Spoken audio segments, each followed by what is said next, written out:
Your presence is requested at the 20th anniversary celebration of Kiss Alive 4 here on the Kiss Army Things podcast. My name is Xander. My name is Jeb.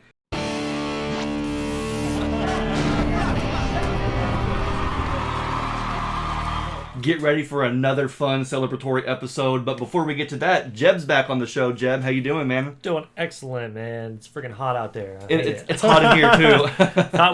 But to save myself, I have a very delicious cocktail that looks very nice. Yeah, it's a little foreshadowing. A little foreshadowing. I'm just gonna take a sip. Take a little sippy poo off of it. That's nothing wrong there. Well, anyway, thank you so much, everybody, for joining us here today because we are going to be talking about Kiss Alive 4, the symphony concert that took place 20 years ago, which is weird to think about that something from our generation is now 20 years old. So 2 decades in. Wild to think about. But that's what we're going to be talking about today. So leave us your thoughts and your memories on what you thought about Kiss Alive 4, what you were doing, where you were at, who you were with. Of course, I was with my brother and our dad.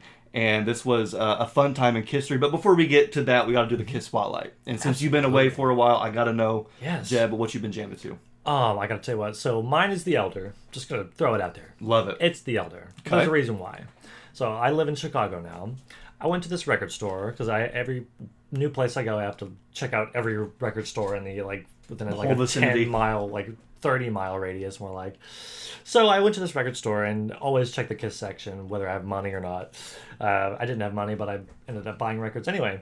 At this particular record store, they had 2 very special records that kind of blew me away and surprised me, and they just happened to be 2 of the Kiss Online exclusive remasters. Right. Yeah, you sent me a picture. Oh, okay. Yeah. Oh, I called Xander immediately once I saw them, because that's what I do. Every time I see something Kiss that's cool, I'm like, dude, you got to hear about this. So I'm looking through the records, and I see 2 copies of The Elder. They're sealed. They're new. I thought, okay, maybe 2014 remaster, which are, even then, those are still kind of hard to come by. Some of them are. Oh, that's cool. But no, they had a copy of The Elder on the clear vinyl with the remaster. Wow. And then they had the extra special edition, which was the Elder picture disc with the lithograph inside of it. Now I went for the clear vinyl one because I don't really care for picture discs all that much because of the sound quality. Mm-hmm. So I bought that, and they also had a copy of Revenge, the Kiss Online exclusive, not remastered, but on the silver vinyl. Oh yeah. With a beautiful cover. So I missed out on both of those for one reason or another when they actually dropped. So how this store was able to get them, I don't know. That's awesome. So I picked up both The Elder. I think it's the half-speed remaster anyway. That is the greatest sounding version of that album I have ever heard. I'm so jealous. And I didn't have high expectations because I didn't know how much work they were going to put into The Elder. Mm-hmm. So maybe they just clicked some buttons, upped the bass, did some basic things, call it a remaster, and then just give it to Kiss fans. No, this thing sounds incredible. The clear vinyl, it's just it's the best I've ever heard the album. It wasn't quite like hearing it for the first time, but sonically it was absolutely phenomenal, which is to me kind of justice for that album. Right. Okay. Because when I hear it, I'm like, this is the way it should be experienced. No shade to Ezrin or anyone at that time, but the original, I don't think it was produced that well. It wasn't. It's very muddy. I don't think it was produced that well. This version is absolutely awesome. Much like the Creatures remaster, the bass guitar is so present, and that's one of the reasons I love Kiss is Gene's bass playing. Mm-hmm.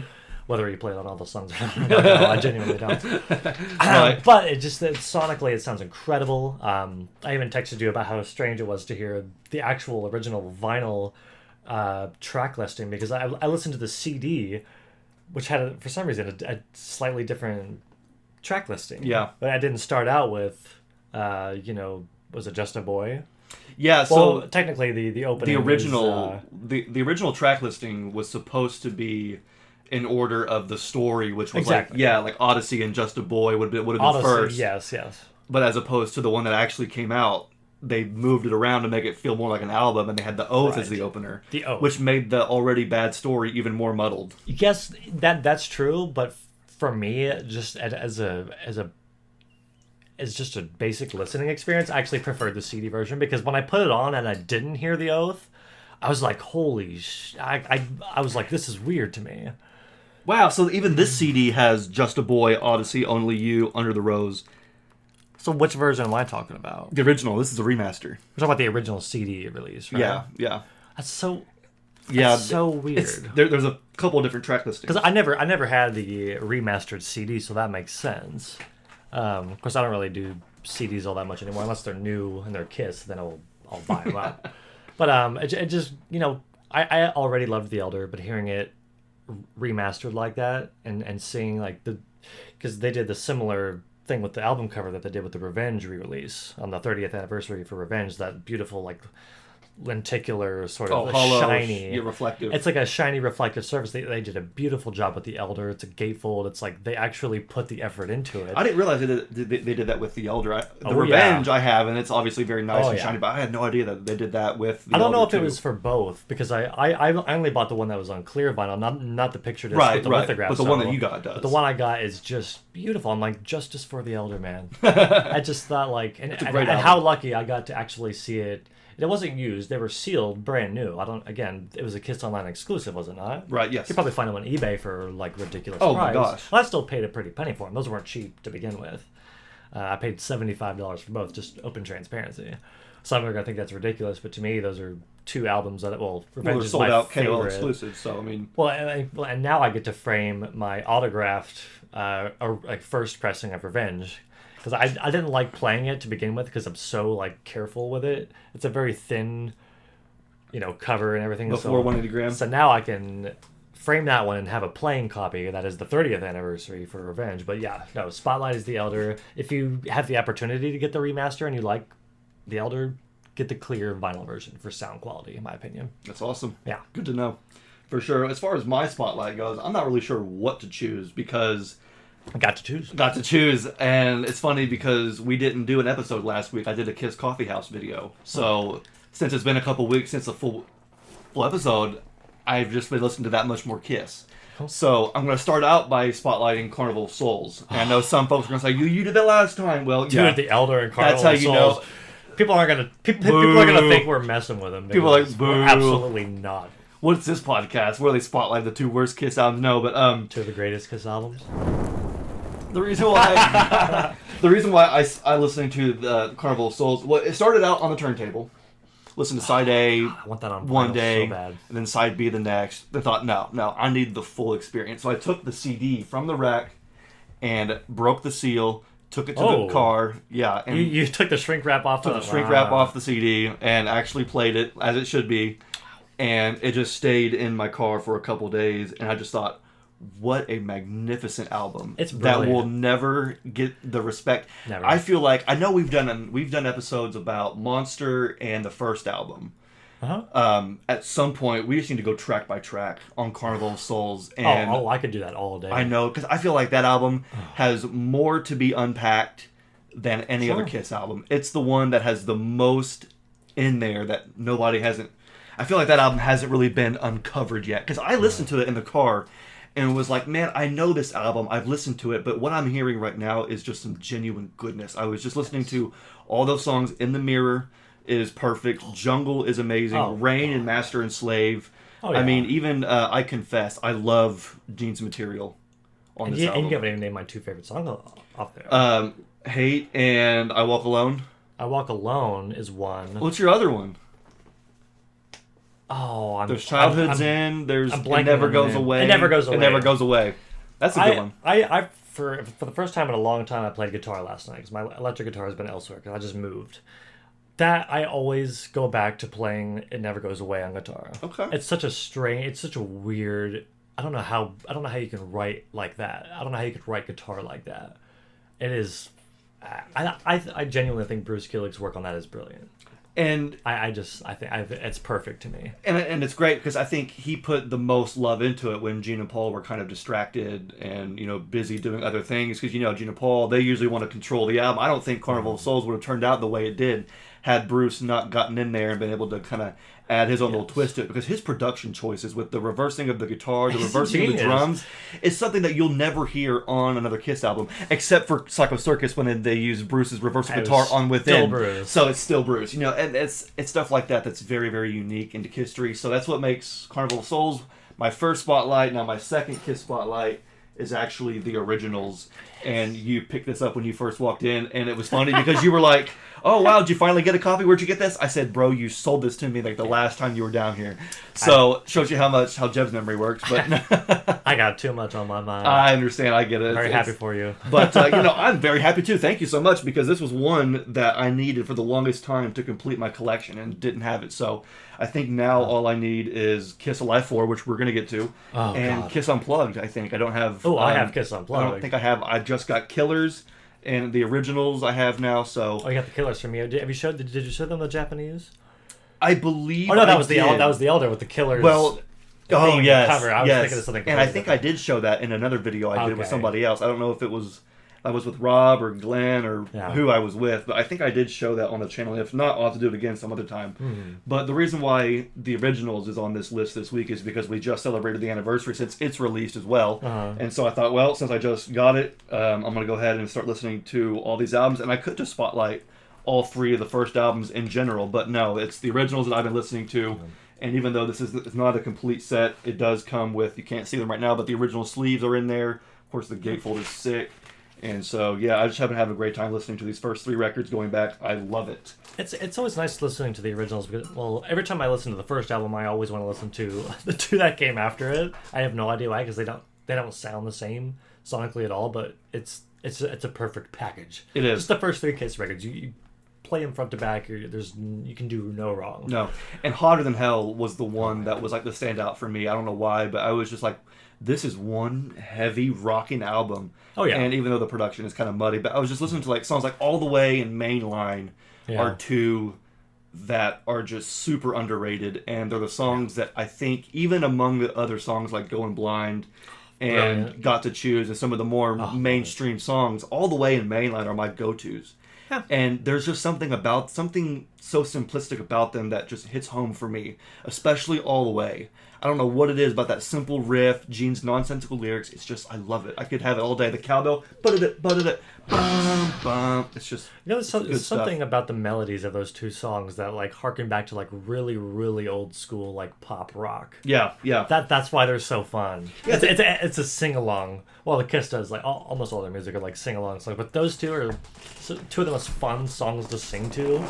Absolutely. And they fit so strangely in an album that's kind of like in a perfect way all over the place. You got the heaviness of Parasite, you got like Coming Home, which is kind of low key. Going Blind's a ballad, and then you got the poppy, All the Way and Mainline. It's like that album. And then Let Me Go Rock and Roll, which is a straight ripper, barn burner, dude. Yeah, barn burner. That's a good way to put it. Yeah. Man. And then that's the greatest rock. That's the greatest rock song of all time. It's a fire one. That should be the Kiss closer to every single show. I wish. Wow. Okay, for sure. Interesting, and it was like, back in the day. That would blow everyone away. Rock and Roll All Night, yeah, you expect it and you have to have it, you love it. But if you want to be like blown away, play that song at the end of the set. People will definitely never forget. That's one song I think should be in every show, is because it's just an absolute, just mean, fast, in your face. It's one big long guitar solo. Yes. And when they brought it out on the End of the Road tour, we saw it in Louisville.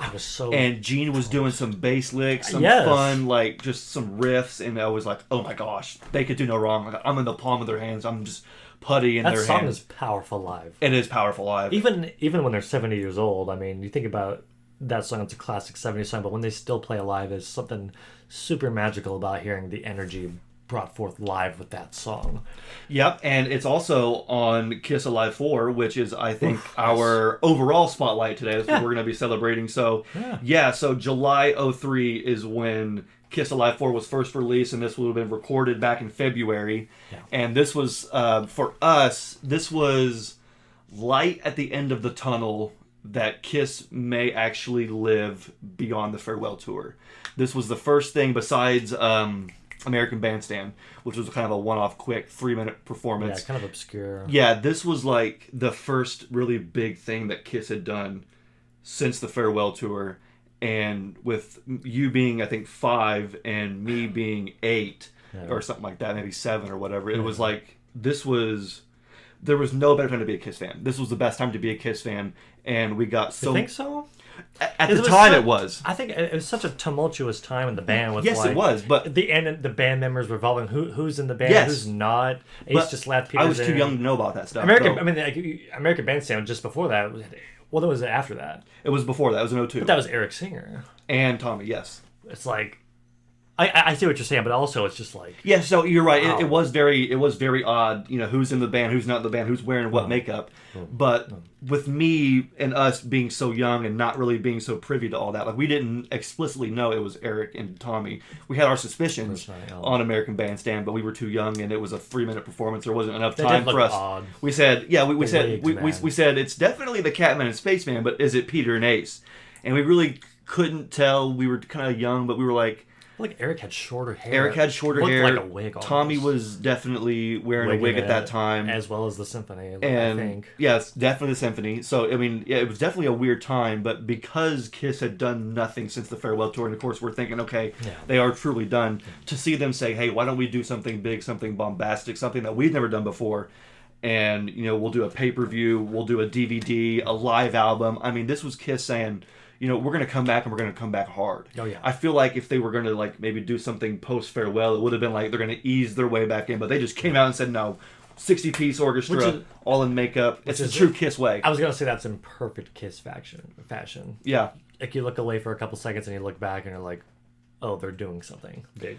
Something big, yeah. And it could only have been done in Australia. I think the fact that they did it in Australia, with that being one of the biggest markets for Kiss in the entire world. Well, where did Metallica do theirs? I don't know where Metallica. California. I don't know where Metallica. That was California. But I did want to ask you this, because obviously it is known that Kiss was not the first to do this. Right. And so us being Metallica fans and Kiss fans, and with Metallica's being first, who did it better? Was it Metallica or Kiss? It depends on what you mean by better. Which one do I prefer? Which one do you prefer? I prefer Kiss. I prefer Kiss.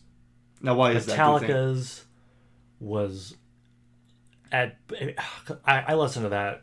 I actually might listen to that just as much as I do the Kiss Symphony. Okay. Metallica's, because I love Lars's drumming on that album in particular. Okay.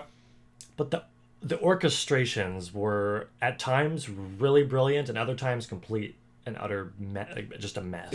The arrangements were rough. The arrangements, I'm like, we're doing like two different songs at the same time, and I'm sure there's some like musical theory reason, and like, oh, maybe it's like an abstract, it's they fit together just in an abstract way. A lot of that stuff didn't work for me on Metallica. I agree. Especially, I think they ruined the song One on the Symphony, which is like the greatest metal song of all time. Yeah, it felt like I think they like you said it best. I think the Symphony's playing one thing and then Metallica's playing another. Yeah. And even though it's the same BPM, it's like maybe they're the orchestra in the same isn't accenting. For me, with Kiss Symphony, it was like the orchestra was really like accenting and boosting Kiss's music. And I because Daphne and I watched it, and we were noticing all these things, like, for instance, because David Campbell was the one that did the arrangements for the Kiss Symphony, as opposed to Gene and Paul. Oh, let me do it. They let David do his thing, and he did a great job translating, basically from one language to the other. Yes. But the way David approached it was like, if you listen to a lot of the songs, when it comes to the guitar solo, like the orchestra is never stepping on Tommy in this case. The solo's toes. It's like, let the guitar solo be the guitar solo, and then it's almost like everything that the orchestra's doing is almost like playing with Paul and just being more of a rhythm. Yes. Except for when you need to have the orchestra in front, like, say, Detroit Rock City, where it's like dun dun dun dun dun dun. They're playing exactly note for note. But I think David made the right call on no. Let's bring the orchestra back, have it be more subtle and back the band, as opposed to let's put the orchestra right up here with the band at the forefront and have just two twin attack coming at you. Two competing forces almost. That's largely why I prefer Kiss. It's like emphasis where it needs to be on the big moments. Get the horns in. Yes, and then even I love the strings on the symphony as well. I like the way you put it. It's the accent, not the competing sonically. Right. Which is what I think happened. I still love Metallica Symphony, but Kiss has made a lot more sense. It was much more straightforward. It seems like David Campbell understood what the assignment was, to use a modern phrase, more so than Michael Kamen did, which I think they were maybe too. I don't even know what the word is. They were too like. I don't want to say pretentious about it. They were too thoughtful. It was. I think they were trying to do overthought and it was too much. I think they were trying to do too much, and it ended up being really messy. Although, again, other parts during the symphony, I think they did some brilliant stuff. Yeah. But other parts, I'm just like, this is hard to listen to. It really is, especially on one. I think they two just killed songs. that song. Yeah, it's like two different songs. But and it very well could be a classic case of it took one to do the other. It took. Metallica for them to go, okay, for Kiss to go, okay, here's what worked, here's what didn't work. That's a good Let's point. aim for this. Whereas if Kiss did it first, and then Metallica could have said, well, you know what, they did this, why don't we try it this way? So it could have been, anything like that. But let's get into the actual like performance and actual DVD, because the one thing that I loved about this and did not anticipate back in the day when this first came out was the calm before the storm. The little documentary. The documentary before that, because, we had seen Kiss Extreme close up. Yeah. That was the only behind the scenes that we had ever seen of Kiss. It's true. Everything else was either a music video or that Kiss East Rutherford performance. But this was the only time that we were actually seeing, the band acting like a band. And they were like, practicing, rehearsing, going over parts and cracking jokes. Oh my gosh, the jokes were the best. I know. And I know what part. It was hilarious. I know what part, what this is. This was the best part for me, and I just can't help but laugh, is when Gene has that week's newspaper. And somehow the guy on the front of the paper was doing this, just happened to be reaching out as if it was Paul Stanley in a photo shoot. But Gene drew the star, and it's Gene, Peter, and Paul. You got three of the four original members of Kiss just laughing in a room together, just kind of shooting the breeze, and it was just amazing. It was fun. Of course, they make fun of Gene because Gene puts the hairspray in his hair, and then Paul makes the ozone layer joke about the birds flying over and dying, and it's just that kind of stuff that makes it a little bit more warm and inviting. And I think that's partly really what they needed at that time. For real. Hey, we're a band, we're getting along, we're doing this big thing, we're all working together. Yeah. I don't want to say it was just propaganda, but also like for Kiss fans, it I was 5, but I'm sure it felt really good to watch that and just kind of feel like it did. Just get a nice calm, like, oh, we can just enjoy this. Yeah, we don't have to worry about all the politics in the band. Yeah, let's just enjoy this nice little documentary. And of course, you and I had no idea about any of the behind the scenes politics anyway. So exactly. But for us, it was just really cool to see the band talking, get to see David and how the orchestra works, and kind of the band communicating with the orchestra and all that. But I wanted to ask this. So obviously, Tommy Thayer, this was his first real performance with Kiss. He was there during American Bandstand. That's a hell of a start. And he was there in Jamaica for the private show. Yes. But this was his first real public performance. And what a big way to come in. Being taped. And one thing about this documentary that I loved was you saw Tommy there. And you see him interacting with Gene, with Paul, and he's sitting next to Peter on Rove Live in the makeup, and it's just it's really awesome to see Tommy Thayer involved, him being the new guy and everything. And of course we were too young to really understand the fact that Ace was no longer willing to be in the band post farewell, and so they had Tommy in the band now as a spaceman, and this was for us the first time seeing another member, or this was the first time for us seeing somebody wear an originals member's makeup that wasn't either Peter or Ace, and we knew about it. Again, we saw American Bandstand, and that was Eric and Tommy, but we did not know that explicitly. So here we are for the first time. It even says across the screen, Tommy Thayer. It's no doubt there is somebody else wearing Ace's makeup. Now, I don't know if you can think back this far, but when you were younger, did that bother you? Did you even have any thoughts? Could you have had any thoughts about that? Do you even recall? Absolutely not. Maybe it's because I was too young, but I think because of the, as you mentioned, the Kiss Extreme close-up was our huge reference point for us for Kiss history at that time.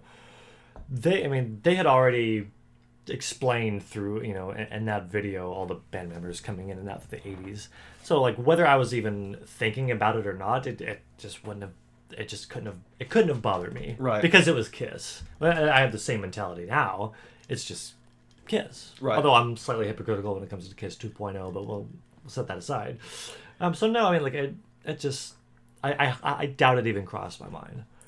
I probably said, "Oh, Tommy Thayer, he's New guy. New spaceman. New Like, spaceman. I love this guy. Yeah. That was probably just immediate. Like, he's Kiss. He's a part of Kiss now. How awesome. I was a couple years older, so I mean, I definitely had some thoughts going through my mind because it said, Gene Simmons, Paul Stanley, or Peter Criss, and then Tommy Thayer, or whatever. And I asked Dad. I said, "Dad, who's Tommy?" Yeah. And I don't think Dad actually knew because this was before cell phones, internet was the way it is now, social media and all that. So I don't think he actually knew. Some diehards did know what was going on. The fact that we didn't even know that Eric Singer had taken over the Catman in Australia and Japan, and Tokyo and all that. Like we didn't know about that. Yeah. And I'm assuming Dad did not either. But just because he wanted to give some answer, I said, "Dad, who's Tommy? Where's Ace?" And Dad said, "Ace is sick or something." I remember that. You remember that? Dad said Ace is sick or he can't make it, so this guy Tommy is going to be the one to fill the role. Mm-hmm. And so that kind of left me. I was like, oh, okay. So the only thing I could do from there on was just to look at what I was watching and say, does this look like, sound like, feel like Kiss? Yeah. Or do I feel like I'm getting something less than? Yeah. And even with the orchestra, I was like, this is the most Kiss thing ever. Yeah. Even though it was something big and something bombastic that Kiss was doing. So Tommy Thayer being there, even though I don't think he looked the best at that time, because he was a little thin and he was wearing a wig a shiny wig. A shiny wig that was very flat. Yeah, so it didn't move very much. Yeah, no, I mean it is not his fault at all. No. It's literally just a last minute, like, we have to have someone play guitar. Tommy's the guy. He hasn't grown his hair out yet because he's only been with us for he's been with him for a while. Rumor has it that Ace was asked to do this. Oh, I never even considered that. That's strange. Yeah, apparently the promoters really, because Ace wasn't in the band. It was, Ace obviously wasn't in the band. It was Tommy and Eric. And I think promoters, the way the story goes is that promoters wanted 3 original members, and they asked Ace, and Ace was pretty much no. I mean, he had made his stance pretty clear by not showing up to Jamaica and kind of ghosting Kiss and leaving him out to dry. Yeah. So he decided not to do it, and that's why they got Peter. They brought Peter back into the fold because he was that third member. Exactly. And so Tommy just kind of became that fourth piece to the puzzle. And of course, as we all know, he never stepped down, and he's still there today. Yes. But for me, it was just looking at this being like, does this still feel like Kiss, even though there's been quite a big change? And what Tommy brought as far as guitar playing goes, was just on another level. I was listening to this. You ready for a hot take? I was listening to this, and I thought, oh my gosh, I almost preferred this, Peter and Tommy, over Eric and Ace. Really? Like, listening to... I know, and it was wild, because like listening to Tokyo, off the soundboard, I was like, I mean, this is great, but for whatever reason, this, and again, orchestra, take it out, because there is like 5 songs or whatever without the... 1, 2, 3, 4, about 6 songs without the orchestra. Right. The first act 1 there. Yeah. And I was watching this going, man, I really want to skip to the orchestra stuff, the symphony stuff, but I'm just glued to my screen watching these first 6 songs with just Peter and Tommy. Like, this sounds really, really good. Oh, that's super interesting. I mean, there was something really, there's something about Peter's really loud drum sound that was just epic. It was. Like, those triggers, man. That is what it is. But it's. But they were good. It's the sound that's cool. Donington is that perfectly. His triggers on Donington are nuts. That's They're partly so why. Loud. Well, and you bring up a good point because Donington is so far my favorite off the soundboard. Yeah. Partially because of how awesome the freaking drums sound. Yeah. His drumming is like, it's not as quick as Eric gets, but it's bombastic. It's like again those accents, those big cymbal hits. Double crash, absolutely, double crash. So good. I mean, it's just so I can. At first, I was like, really, but I was like, you know what? I kind of think about it. The way Tommy sounded on that and the way Peter sounded on that, they were both freaking awesome. They were both kicking. I mean, Peter, especially because everybody has this thing that like, oh, Peter was really getting slow towards the end, and for me, it's the opposite. He was slow on the reunion tour, and then. Like, by the time you get to this, the World Domination Tour, he's ramped right. He would ramp right back up. Like, watching this performance, you would just be like, oh, man, that's Peter Criss. And it's just, he got the smile on his face, and he's got those muscles flex, and he's just power-filled. He was the Kiss drummer, man. Full blown. And like, when Deuce started, like, Deuce on Donington, for me, just doesn't do it. The opening of Deuce on Donington is just lethargic and slow, but man, I tell you what, it was powerhouse on this. Yeah. And it's like, what happened? I don't know.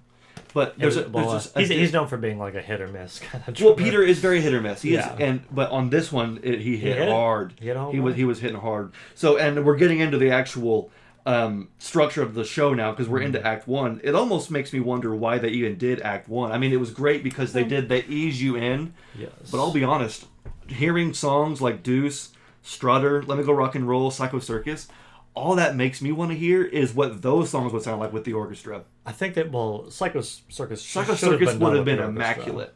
Yeah, a part of me thinks, well, maybe those songs, maybe they tried them out and they couldn't make them work, and maybe they wanted to play some popular songs that people wanted to hear but just didn't fit in. Yeah. Of course, we don't know, but Psycho Circus is such a, thematic song. It's so epic.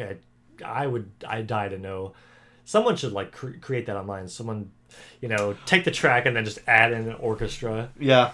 Because, I mean, they could have done that in the studio and it probably would have been amazing. But I agree. I think Psycho Circus especially, like, that would have been. Oh my gosh, it would have been mind-blowing. insane. And the other one that really stood out to me was Strutter too, because I was listening to Strutter and just the riff and the chorus. I was like, man, if that had some strings and some horns underneath that, lifting that up, that'd be wild. And then of course, Let Me Go Rock and Roll. I'm not even sure how that would translate, but I'm sure it would rip just as much.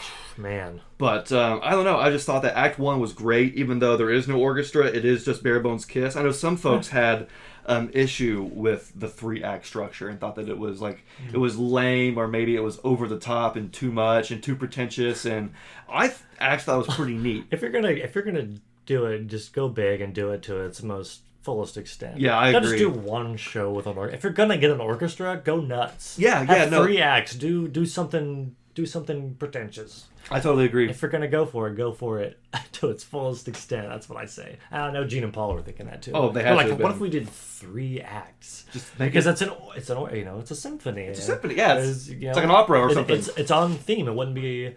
It's living up to the name. Also, maybe they did it to distance themselves from the Metallica thing. Metallica concert was just a Metallica concert with an orchestra. True, you gotta add something They new didn't to break it. up anything else to it. They're like, we're gonna do this and we're gonna do it in a unique way. It's not just gonna be like one CD and just listen to the whole thing all through. Right. I love the 3 acts. I love what they did because they built it up, because they have, again, Kiss as Kiss, rocking hard, doing great, and then they come out with the 20-piece, whatever it was, the little ensemble. Yes. And did 5 or 6 on 1, 2, 3, 5 song set there, kind of teasing you with the orchestration a little bit, and then of course Act 3 is where it kicks off with Huge. the full 60-piece orchestra. That's insane. But there's another one there if you want to look at the track list. But I just kind of want to look through these songs now. We're on Act 2 and just kind of talk about the songs that they chose, because I mean we mentioned Act 1 and I think they chose some pretty great songs for Act 1 for the non-Kiss, including an 80s song, Lick It Up, which Peter was playing. yes. So check this out. This didn't even sink in. I mean, it couldn't have back in 03. We were too young. But I was watching this Act 2 with the ensemble, and they play Forever Yeah.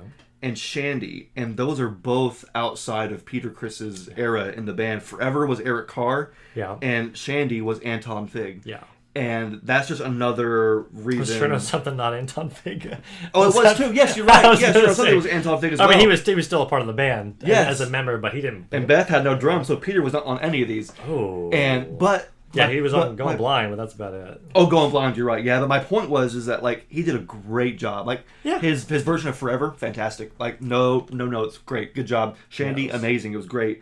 And I thought that because when Kiss was on the farewell tour, Peter and Ace only really played Heaven's on Fire and Lick It Up and I Love It Loud. Those were the only those are the only 3 non-makeup songs or 80s songs that were played. Yeah. And so to have a song like Forever and Shandy come back, also 80s songs. Well, no. Yeah, both 80s. Yeah. Yeah. I thought that was awesome. What a great set list that they did for this, because it was very very unique. They never played songs like, I think this is one of the only versions of Sure Know Something. You got this and Kiss Unplugged. And of course the original, but like as far as live goes. Oh, live. It's just these 2 versions. How sad is that? I never really considered. That's a great song. Why would they not play that song during sound check or during like the Kiss cruises? Like that's just a forgotten song. Why is that? And It's Paul's- so Paul's good. vocals on that song on the original studio track are just amazing. And Kiss Unplugged was great. This was a great version. That's a They great even played it song. on Rove Live when they were on that television show. They played it with the ensemble. Yes. But it's just a really great song, and they don't ever play it. That was the last time. That's probably the last time it's been really featured. Yeah, for real. I feel like Beth. Well, first of all, they're starting out with Beth as the act two. Yeah. I feel like that was I feel like that was a big deal for Peter, or at least it should have been. Yeah. To have his, you know, His song. he wrote a third of it. It's Peter Criss's song. Yeah. To have his song, which is like what the biggest hit they've had, Yeah. playing that with a freaking ensemble, Live. and again, it being taped and also, I feel like I mean I haven't heard him talk about it, but I feel like that must have been really special for him, Well, and for you the, could tell and for the watching fans who love Peter and wanted to hear that song, like the way it was, because even the original recording with Ezra, they had all those elements in place. So this is like pretty much Beth at its purest Yeah, form, it really is. and it's Peter, and it's the original guy. I think that makes it special alone. I totally agree. It's great. I totally agree. And That was one Going of the most Blind. special moments. Going Blind was great. They Favorite even there's that line that they took out, the lady from the land beneath the sea or whatever. They removed that line for so many years, and they included it on this one. You ever notice that? No, So I've never noticed that. So I don't know if it was on the unplugged version or I not. think it is. Land But- beneath the sea. Well, there's two lines where it's like that, but there's Land Beneath the Sea, and then there's one lyric that that replaces it. that they took out for the longest time, but they put it back in on this. Why would they? Was it a stupid? It was lyric? just a lyric that they didn't like, that they just might have. I mean, that's what I would do. I would change it if I. They removed it, but it came back in here. So So they did the original version. this is the original version. Yeah, absolutely. And getting into Act 3 now with the full orchestra. Oh yeah. So clearly, the correct way to start out was Detroit Rock City. I mean, one of the best versions of this song. Totally agree. I mean, for Oh us, my gosh. the East Rutherford version is goated forever. Yes. And this was right on that same level, just with symphony. True. Yes, it's a similar sound. It's absolutely huge. The drums are huge, but I think this version beats it out.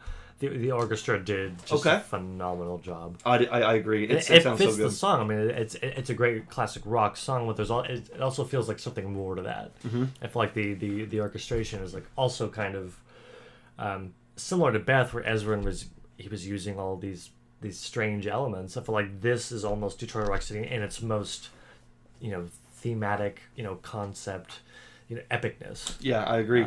And one thing I didn't notice until this rewatching it back this time around was just how many songs off Destroyer there are. I mean, Detroit Rock City, King of the Nighttime World, Do You Love Me, Great It Out Expectations, Shout It Out Loud, God of Thunder. The only two songs that they don't play, I think, are Flaming Youth and Sweet Pain. Sweet Pain, yeah. The rest of them, the whole album. And I thought about that. Why? Why is that? Is it just because it's Kiss's most popular album? Well, yes, but also I feel like since Ezra had his hand in that probably more than anybody, I mean, those songs were written for the Kiss Symphony. That's what I was saying. And as far as Detroit Rock City and Beth goes, like Ezra is that's his territory. Yeah, like he was no way thinking that there was going to be a Kiss Symphony in 40 years. No. But the way that he wrote them, constructed them, and produced them, it was like it just made perfect sense for those to be translated in a symphonic sense. And I noticed that listening or looking at that, I was like, oh my gosh, we literally have like probably 3/4 of Destroyer on here. And they're all classic 70s songs. Which is what you would expect with Yeah, the only non-70 lineup. songs are in Act 1 and 2. But the third act is just pure like classic Kiss. Front to back, 70s. Total crowd pleasers. Yeah, all no, the I way mean, through. it's... They were not going to leave any room for disappointment. Although if you watch the documentary, somebody was disappointed because they demanded that the Elder be played. I was talking with Dad, and like, this guy, I mean, God love him, but like I was like, he said that if they don't play anything off the Elder, I'm going to scream bloody murder. I'm going to scream like, bloody murder. Wouldn't you scream if they did? Like, it'd be kind of crazy if they did play something off the Elder. I would love it. But he would be one of the only people going like oh, it's the Elder. Everyone's like, what? I don't know this one. You know what else he said? What? He said, what was the other song he wanted? He said, if Peter doesn't sing Dirty Livin', I'll scream bloody murder. I'm like, why would Peter sing Dirty Livin'? That's like the B-side of all B-sides. That's like the most random Kiss song. Cut. Although he did say he wanted to hear Great Expectations. And I thought, okay, now that's one that you're going to get. You know, whether you know Makes it or sense. not, because he was like, oh, that one I got to hear. That's a given. I'm like, it's not a given. Yeah, But I don't know if I would have selected that. To no, be I don't. honest. You know what it reminds me of? What? It reminds me of the guy on Kiss Cruise going, I want to hear Odyssey. I want to hear... You remember that from back in the day? The fan footage of one of the first cruises. Yes. Someone screaming in the audience. I'm a legend tonight. I'm a legend tonight. Same guy, different accent. Same guy. They're all over the world, man. Yeah, There's like one guy on each continent. Same fan, different... Yeah. He's just a nutter. Oh my gosh, it was so funny. But no, and then, okay, so this was really cool because there was a kid that was along with, you know, the fan pack. They were going from fan to fan talking about, you know, seeing Kiss and all that. And there was I wish this, they did that with me. I know, right? What looked like a 14-year-old or something like that wearing Peter Criss's makeup. Oh, yeah. And he was wearing, like the Love Gun Peter Criss outfit on. And I'm not sure what the question was that he was asked because all it showed was him. And he said, oh, they can't go away yet. They can't quit. I'm only young. I mean, I want to see it for another 20 years. Yeah, that's. And here we are, 20 years later, talking about that. the end of the road tour, and it's just amazing how I hope that kid got to see Kiss on, you know, every tour subsequently after that, because that was just crazy to me that he was like, no, please, Kiss, don't go away. I mean, I'm only young. I want to see him for another 20 years. It's like, hey, don't you worry, Kiss has got you. They're going to be here for 20 years. We should find that guy. I don't know how. We should really find that guy somehow. I don't know how we get would him do on it. the podcast. I'm going to put a screenshot on Facebook. Do you know this guy? Are you this guy? Does anyone live in Australia? Does anyone know? Does anyone recognize this man? He's probably 40 now, or 20, 30, 40. Yeah, I don't know, but it was just cool to hear that. And then even Paul during the show. Again, this is something I could only notice in 2023. I never noticed this back in the day, but Paul asked. He said, "How many of you were here the last time we came?" And of course, you know, this huge eruption. And he says, "You have no idea how much it means to us that you would want to come back and see us." And of course, and there was a moment where Paul kind of got choked up, and then whatever word he said, he stopped saying, and then he went back into the, "Are you ready for a good time?" And he went right back into the Paul Stanley kind of mojo. Oh yeah. But there was a brief second where he was looking out into the crowd, not at the crowd, but at actual faces. And was just like looking around, and he said, "You guys have no idea how much it means for us that you would all come back and see us." Well, as far as they knew, it was coming to an end. Because as far as Kiss's mind was, it was like the farewell tour was it. Well, you know, are we going to live? Is there going to even be a market for us? Is there a reason to go on? And the answer is yes, but it was up in the air at that time, and so you can really see the genuineness in Paul. There was at one point again he said, "You know, the last time we were here, I never ever thought we were going to come back, but you make it hard to stay away." Yeah. So I'll tell you what, if you think about it, you know, imagine you do your farewell tour, and then you play some more shows, and you look out at that crowd night after night after night. You'd have to say to yourself, "Why am I going to give this up? Why am I giving this like up?" You can give Gene and Paul so much flack for not doing what they said they were going to do, but if you were them, you would have done the same thing. If you're at the Symphony in 2003. And you're doing a huge show that's being filmed, and you're going to do all this stuff with it, and it's a big deal. I would look out there and go, you know what? This is Kiss. This is Kiss. Like, why would I stop this? Why on earth? No, and I'm so glad that they did keep going. I'm so glad that this was a big event for them. I mean, I don't think it was like sold out. I think I did see some empty seats. Maybe they were just in the bathroom or something. I don't know, but it was still a huge event. It was very successful. Yeah, and absolutely. I mean, we're here talking about 20 years later, so... Can we talk about... Well, go ahead. Well, I was just going to say, Paul even said, he said, what we're doing right here is absolutely another chapter in history. Yeah. So thank you for being here, everybody from all over the world. So what were you going to say? Well, I was going to... So, I mean, it's like a week or two after the anniversary, right? Right. Are you at all disappointed with a lack of celebration merchandise? This is what I was wanting to get to, because I absolutely am. Yeah, I was even telling people, I forget who I was talking with, if it was Brant, Rob, Pasquale, all the above, but we were all talking about the sort of dead space in between merch releases right now. They haven't announced an Off the Soundboard in forever. Right. We've heard nothing about in the next box set. There have been, exclusive not really, hardly any, merch releases. I was thinking, guys, just hold out, because here comes 20th anniversary of Kiss Alive 4. They're going to do T-shirts and slip mats and a new picture disc or a new vinyl release. Well, that would sell out. And they're going to do, a mug or a pillow or whatever other crap that they do for the regular. Right. I thought it's going to be on, guys. And guess what? When the day came, crickets. freaking tumbleweed. Absolutely And I said, "Are you kidding me?" I literally had $200 set aside for a vinyl. I was ready. I said, "I will do it. I'll do 250. I'll do 3. I'll do 5." No, I'm just kidding. But like, I mean, because we all know how those Kiss Alive 4 vinyl, those records they're like $1,000. Even the 2014 re-release, like I still kick myself in the pants for not getting that the first day that those came out. We had no idea. Nobody could have known. Like I mean, when those came out, those 2014 re-release, I thought, okay, great. Now we have. That was just going to be in stock forever. Now we can go to any record store and have a good chance of seeing Kiss. Yes. And even 5 years from now, we're going to see these because they're in stock now. Exactly, bingo. The ones that I should have went and got immediately were Psycho Circus, the Millennium Concert, Unplugged, and Kiss Alive 4. Yeah. Because the only ones I have are Psycho Circus and Millennium Concert. You've got more than that. 2014 release. Well, yes, but I mean, like, the ones that you out listed. of the ones that are like really hard to find, like you can't find Kiss Alive 4, Kiss Unplugged. Like finding those on vinyl is so hard. Yeah. And I should have been smart enough, but of course it's been 10 years ago. I'm 10 years smarter now, but I should have realized that I should have went and got those immediately so that I could have those because the Kiss 2014 re-release, Kiss Alive 4s, even those are like $300 to $500 now, and it's absolutely insane. And I was really thinking that Kiss Online would, and it wouldn't even diminish the value of those. Those are original pressings, the re-release pressings. Yeah. Those are always going to be those prices. But I feel like Kiss could have done an exclusive, if they had done like a lenticular copy of the, the 20, just something. I mean, a vinyl release would have been great. I want that blood dripping on a T-shirt. You know what I mean? Like, give me something. That would have benefited. That would have. It boggles my mind as to why they don't do that stuff, because the only reason would have to be they can somehow convinced that they're not going to sell, which is asinine. And it could if they put out the vinyl, you release the vinyl would be insane. Do like a limited edition of 5,000. Those will sell. I got 2 on the cart already. You know what I mean? Like, absolutely. And they could charge $100 for. Yes, they could. $150. They could charge $100. Yeah. Now, what I was most disappointed was a lack of vinyl, but really for me, because I like video a lot.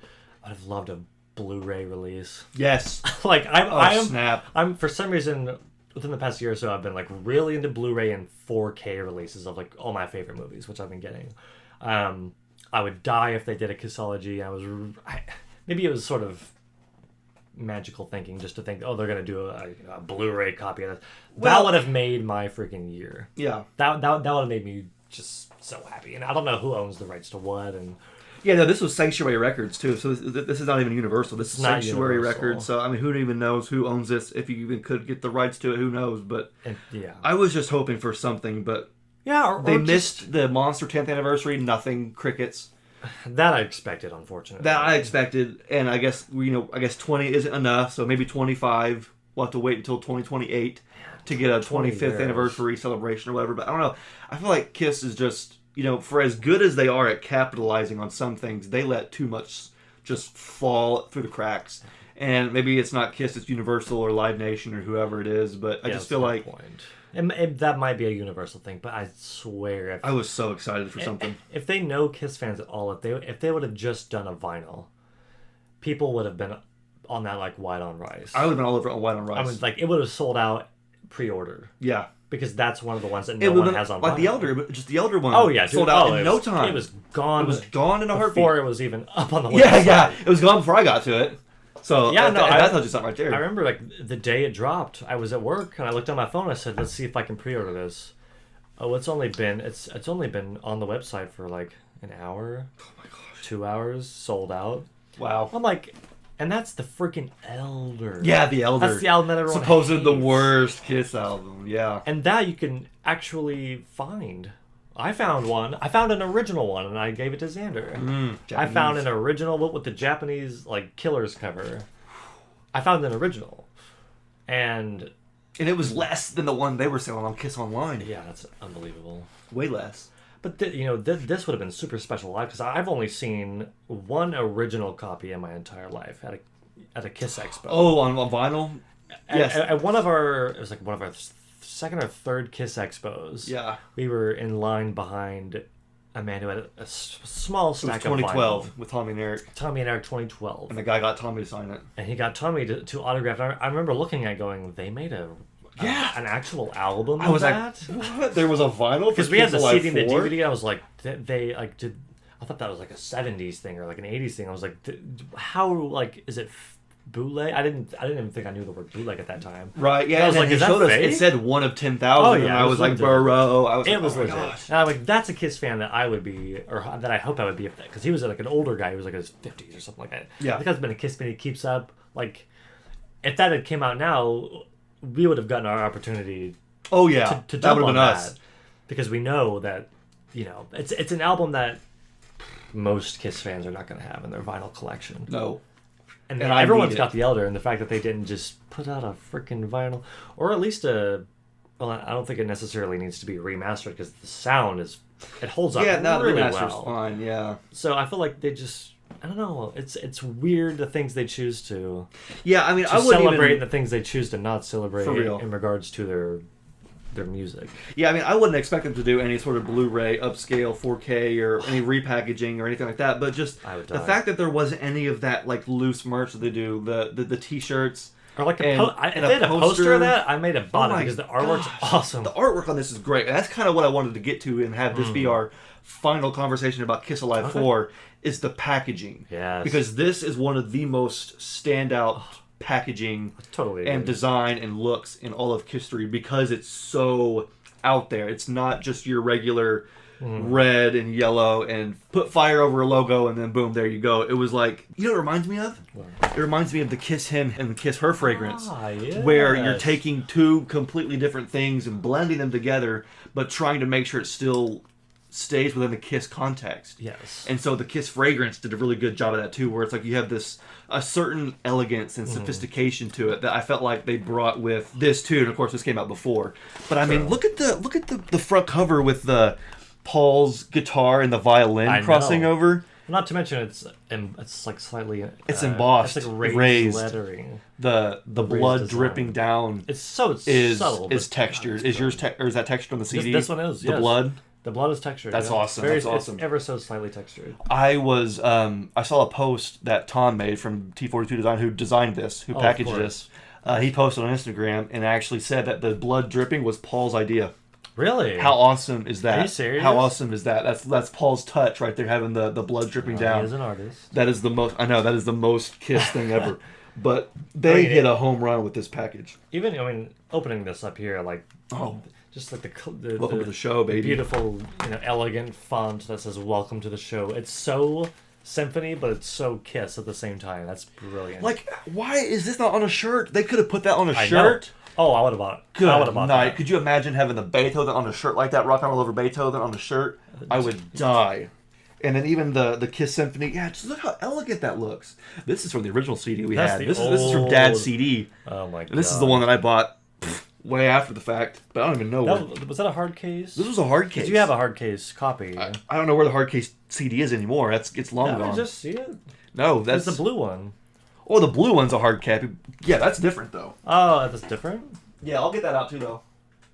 I love that. So this, so Jeb's talking about this right here. This is actually a single disc edition, so it only has 3 songs as opposed to 6, 3 as opposed to 5, but it does come with all of Act 3. And the bonus, the reason why I bought this is not only because of the dope blue cover, That is really cool. but it also comes with a bonus track, which is Kiss's cover of the Ramones song.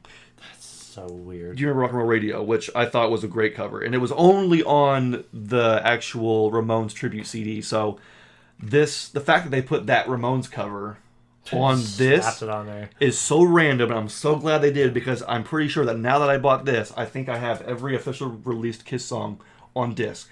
Wow. And if there's one that I could be missing, let me know. But I have this one, the Ramones cover. I have Nothing Can Keep Me From You from the movie soundtrack, Detroit Rock City. I've got that one. Very clever. I have Samurai Sun on CD twice. Don't touch my ass. No, that's not a Kiss song. Don't Touch My Ascot. It's not a Kiss song. fair That's enough. Ascot 5.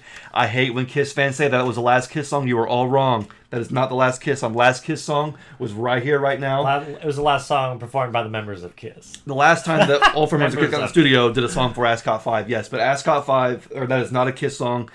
Don't Touch My Ascot. I hate when Kiss fans... Why do Kiss fans feel the need Because they want to complain about it. upset themselves by saying that the last Kiss song was Don't Touch My Ascot. It absolutely was not. That was for a movie, a kids movie, and it wasn't even under the name Kiss. I hate when Kiss fans say that, but you know what? Whatever. Anyway, top tier packaging. Amen? It's awesome. I love it. I absolutely love it. I adore it. And again, it's... The thing I love about this is that when we got the Rock the Nation, which came after this... Oh, that's awesome. And then you've got Kiss Rocks Vegas, which came out, a few years ago, not quite 10 years ago. But this is special because you only get one shot. That Rock the Nation was Virginia Beach and Washington, D.C. put into one. Right. And the Kiss Rocks Vegas was probably 2 shows from the joint also made into one. But this... You got one shot. Show. You have one show, one chance, one night. It wasn't a 2-night garden deal. No. You had one shot to record it, one shot to film it. There's so much room for stuff to go. If you have a 60-piece orchestra with a rock and roll band, anything could go wrong. You think something's gonna fall off here. And what's funny is that when we were watching back through, they have that documentary part where you see the band playing for the first time with the orchestra, and they're just completely off time. You've got Kiss playing with Peter, together like they normally would, and the orchestra's playing to David as they normally would, and they're all just about a half step out of line. And it's like, absolutely. They said they only had like 3 months to do all of this, and only a few actual days of like real rehearsal. So it's like, everybody has to be on their game, not just Kiss, but the members of the orchestra too, who did a fantastic job. Oh yeah, no, they killed it. I bet. I wonder what it's like for those people in the orchestra. That's something that they could take away and have for the rest of their life. Like, I guarantee that if you would have asked any of them a year before, hey, do you think you're ever going to be on stage doing something like that? Like, no, absolutely not. And it's funny how life works, because I guarantee that was like a life highlight for all those people that were in the orchestra. I hope they had fun, because watching it, I'm just thinking, I hope these people aren't hating this right now. Yeah, for real. Like they put them in the makeup, for God's sake. I know, they got old people wearing the makeup, and it's like they're being forced to. And these are classically trained. This is some Beethoven type stuff. Yeah, yeah. And they're wearing, it's awesome. And one of them said that it was kind of fun to be able to, as opposed to like always holding back and playing the softer music, they said to be able to actually play the instrument and fill the Telstra Dome felt kind of nice. I was like, I bet that's kind of liberating in a way. Just to be able to, to tear up that bow, get another one. It's like, make sparks fly off that thing, Oh man, I'd be rocking. But I'd be rocking so hard. But let loose. This was such a fun time in history. Even with the fact that it was the 30th anniversary, and here we are at the 50th. There was somebody with a banner in the audience says, "Thank you for 30 years." Yeah. And it's like, man, how crazy is that? Big deal at that time. That was the 30th anniversary. I could think back to the 40th, almost 10 years ago. Oh yeah. And then here we are on the cusp of 50, which is just it's remarkable. It's also been 20 years that we've been seeing the band, technically. Because speaking of 2003, dude, because of course our Live 4, the Symphony, came out in 2003, which is the same year. Xander and I saw Kiss live for the first time just months later. We saw live for the first time August 17th, 03. That is less than 1 month from now. We saw Kiss 20 years ago for the first time. So we're in our 20th year. And here they are still. We've seen Kiss in like 3 different decades. Oh, I'm pretty sure. The 2000s, the 2010s, and here we are in 2020s. So we've seen Kiss across 3 decades. Thank you, Gene. Thank you, Paul. Thank you, Eric. Thank you, Tommy. Thank you, Peter. Thank you, Ace. Thank you, Eric, and Vinny, Bruce. and Mark, and Bruce, and everybody in between. Anton, Bill and Sean. Everybody. Neil, Joyce. And we've got... Yeah, let's... Bill and Jay, the Kiss Army creators. Oh, man. Yes. Ezrin, Kramer. And our home state, absolutely. Larry Mazer. Thank everybody. This is crazy. I just can't... Doc McGee, thank you. Doc McGee was... I didn't realize... He's the one it's funny because yeah. Back in the day, watching this for the first... I didn't know who Doc was at the time. And when we watched it back, I was like, oh, look, there's Doc. There's Doc. I was like, I know Doc, But back then, I didn't know who Doc was. So, but no, dude, it's crazy to think about that we are marking 20 years of seeing Kiss. We saw Kiss on the World Domination Tour with Aerosmith when you were in freaking kindergarten. And we've got, 20 years later, we've got tickets to see 2 shows. 2 more shows for the end of the year, baby. Later. Dude, that's nuts. But this time we're doing it on our own village. Obviously we were excited to go as kids, but now we're adults making conscious decisions, and we're serious about it. We're very serious. We're dead serious. We said, they're coming back again on the same tour. Let's do it. Grabbing a couple more shows. They're coming again? Let's go again. Oh, again? Again? Okay, let's see if they're hanging up in November when they say Yeah, they're we'll going keep to. we'll keep coming until they say no more. So, I thought it was really cool. I think like the next year was the Rock the Nation tour in '04, and on that DVD that Paul said, he said, we were here for your mothers and fathers. We will be here for your brothers and sisters. We will be here for your sons and daughters. We will be here until you say no more. And the fact that they just did what they could to keep up and just keep going, and the fact that we're here talking about it is fantastic. I'm so glad that everybody's joining us.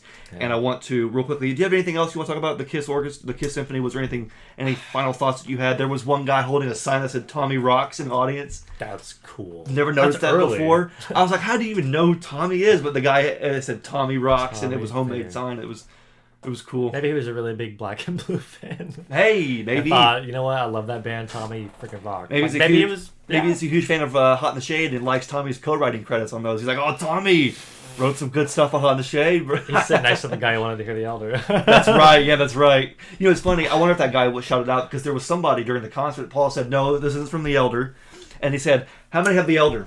And you hear the crowd freak out, and Paul goes, whoa. And then you hear Tommy, he goes, like, oh, Tommy goes, that. I do. Yeah. Tommy's And like, Paul goes, okay, well, it's not from the Elder, but we're going to play this song for you here. And I think it was Going Blind. But anyway, that was awesome. Before we wrap it up, Yeah. I could just ask, throw a fun question out there. Please do. If you could have had one song that they didn't play with the full orchestra, Okay. that they didn't play, what would it be? I have not thought about this. I just came up with the question just now. For sure. So you're asking the crowd, you're asking the audience what No, I'm song... asking you. Oh, you're asking well, me. also type it in the comments, but I'm asking you, like, what song that they didn't play with the full orchestra, snap. or in the whole entire set, do you think that they should have played? Oh, wow. That's tough to say. I mean, because they really did hit... They had a couple of the biggest ones that they should have. I mean, I had to be a cop-out, but I mean, I would like to have either heard Strutter or Psycho Circus from Act 1. You wanted to hear Strutter with a symphony that bad? I tell you what, man, go back and listen. This version, you just go back and listen to it and think, yeah, I could hear it. Because when I saw Do You Love Me was on here, I thought, really? Do You Love Me? I was like, I mean, it's a good song. That's but what I say would every time I see it. But would it really make a good... No, it did. It was really good as a symphony song. So I'm wondering if... Strutter would as well, but I don't know any other songs. I mean, they really did a good job at hitting all the high points. Do you have one that you would think of? I mean, well, other than Psycho Circus, because that just... Yeah, that's what I'm saying. Other than that, I would have to go with A World Without Heroes from The Elder. Oh, snap. But that would have had to have been with the ensemble, so technically not the huge... That would have been a great addition, though. They could have me, totally done that. Again, it's another Ezrin thing, where it was made for the that. elements were there on the actual album. Now it's time to bring that to life and make it just, that would make it what it should have been. Make it what it should have been. Yeah, it's kind of like Beth. Like, this is like the purest form of the song. I feel like A World Without Heroes. One, it's actually it's a pretty popular song. It's not like, even though it's on The Elder, it's still... It's the song off The Elder. It's on Kiss 40. Yeah, I was going to say that. If you're going to do one from The Elder, which... It's on Kiss 3 Close Up. They put Gene crying in there. Gosh, that's iconic. Yeah, and for better or for worse. Yes. Anyway, so we want to real quickly get into some new packages, some new Kiss merch. So I've actually been scaling back on ordering packages, but I have one thing to show you because you have not seen this. Check out this custom Kiss phone case I got. What? So you know I got a new phone. Yes. I've had the same phone since this tour started. Dude, this looks for about awesome. 4 years. And at the time, Kiss was selling official Kiss End of the Road phone cases on KOL. Yes. And so I bought one, and it was for my Galaxy S7, if that shows you how old this phone is. And I wanted to get a new phone with a new phone case, but they stopped selling the phone cases. Oh. And so the new phone I was like, man, am I really going to have to go back to a non-Kiss phone case? Can I go back to a non-Kiss phone case? No. Could you bear it? Could I bear it? No, I couldn't. So I found this website called skinit.com that they can make custom phone cases for any phone you want, iPhone, Android. Really? They even do laptop skins. They do gaming controllers. They do all kinds of stuff. And so I found the specific phone that I have, and I myself measured my phone, got all the measurements here, width, length, even the area where the camera is, and designed my own Kiss phone case. Dude. And I'll show it to the camera here because, again, the one I had before was End of the Road. I said, I've got to have the End of the Road. I said, I can't go... This is like 50 years. And I also threw in the Final 50 logo there. just to make it even as more current as I possibly could. Now, I will go ahead and give a few disclaimers, I guess, if anybody is rushing right now to skinit.com to get your phone case. I will say that if you do buy from Skinit, it may take a while for the money to come out of your account. It may be a while for you to get your confirmation. It was forever until I actually had any communication from them, and it was even longer until it was actually shipped. Huh. So this company is very well just a small group of folks working out of an apartment.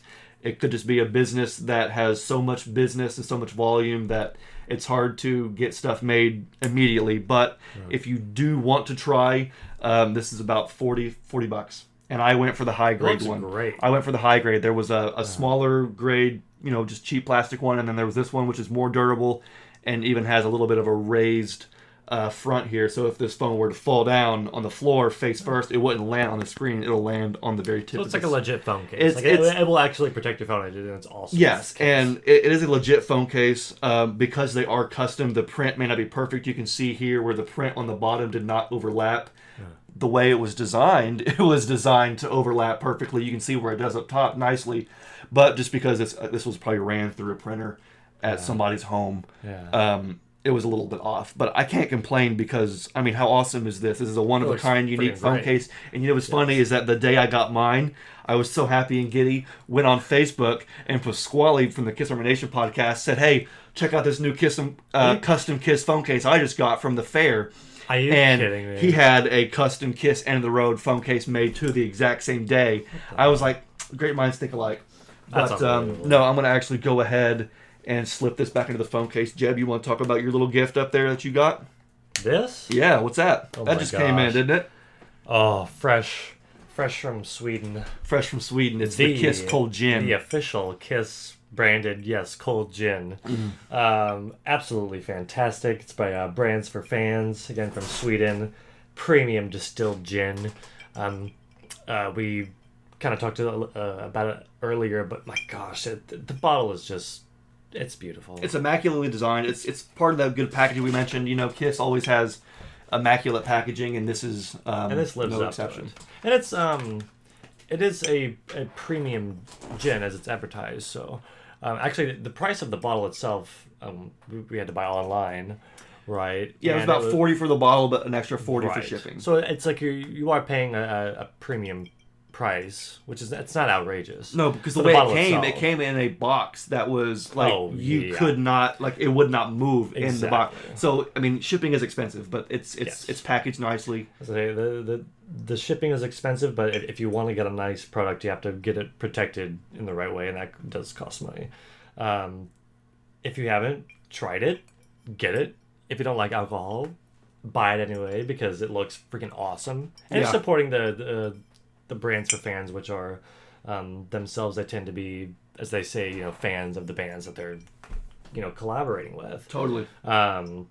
So support the Kiss Army and your own way. Absolutely. And then also stay tuned to the next episode because we are actually going to be using this Kiss Cold Gin in a really cool video. Jeb is going to show you how to make this Kiss cocktail. This is an original Jeb recipe, if you will.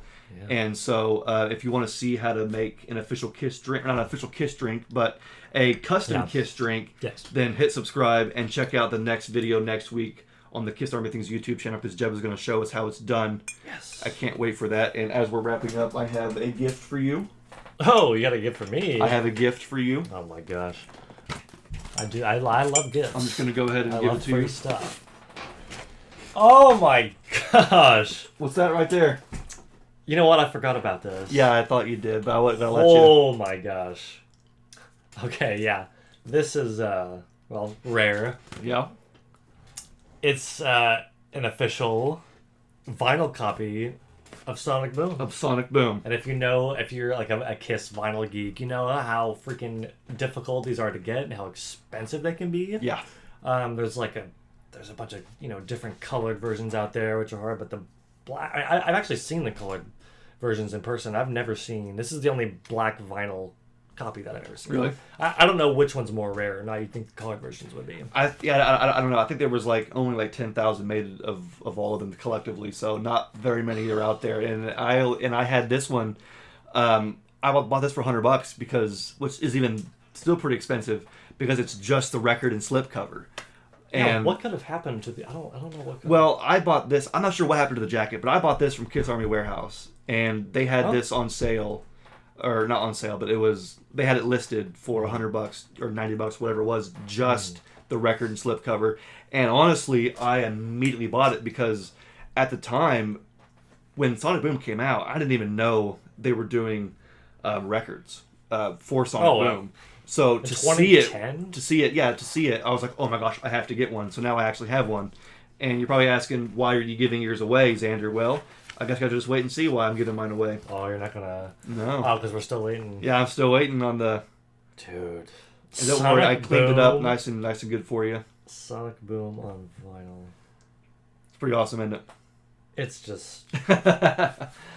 Man. Well, I tell you what, we're gonna let Jeb enjoy his new Kiss vinyl as we're closing up here. Thank you so much, Kiss Army, for joining us on episode 60 of the Kiss Army Things podcast. Please, in the comments, let us know your thoughts on Kiss Alive 4. Where does this rank for you?